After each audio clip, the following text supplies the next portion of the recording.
नमस्ते. आज 8 फेब्रुवारी 2025.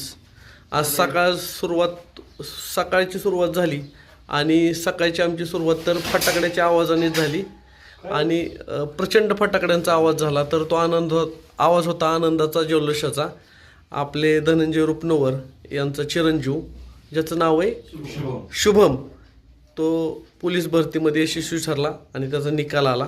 आपसुकच आम्हाला बातमी कळली आणि पंधरी ग्रामविकास मंचची टीम आणि सगळे सहकारी आपण त्यांचं अभिनंदन करायला आलोय.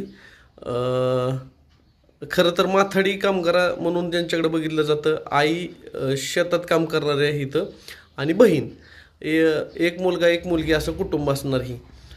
तर आज भरती झाल्यात. नाना, तुमची काय भावना आहे?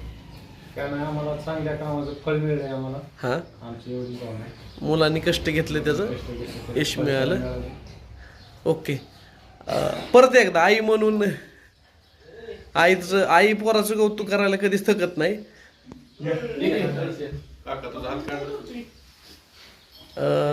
बरंच काय तुमचं डोळंच बोलून जाते ना.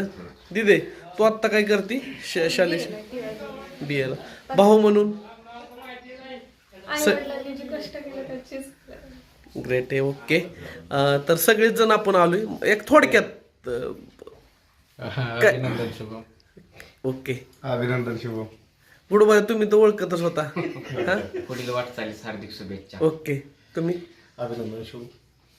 भाऊ म्हणून. ओके. अभिनंदन शुभम.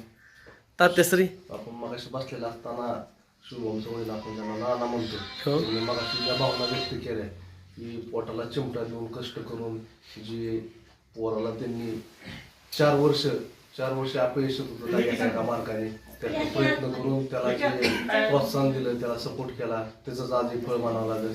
नानांचं अभिनंदन, शुभमचं पण अभिनंदन. ओके.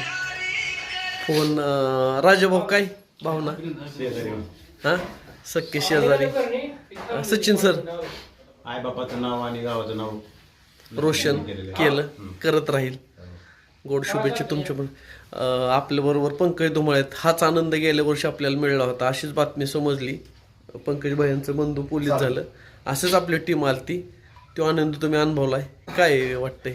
सकाळी तुम्ही स्वतः सकाळी अभिनंदन करायला समजलं नाही काय, तसं शुभमचा सकाळी 5 वाजता फोन आला हां की मुंबई पोलीसची लिस्ट लागलेली आहे, ती तितक्यात मी बसलेलो आहे.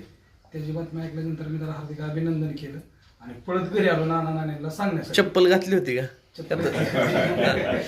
सांगायला त्याचा फोन झाला. नानांचा पण आनंद म्हणजे स्वतःच फोन आल्यामुळे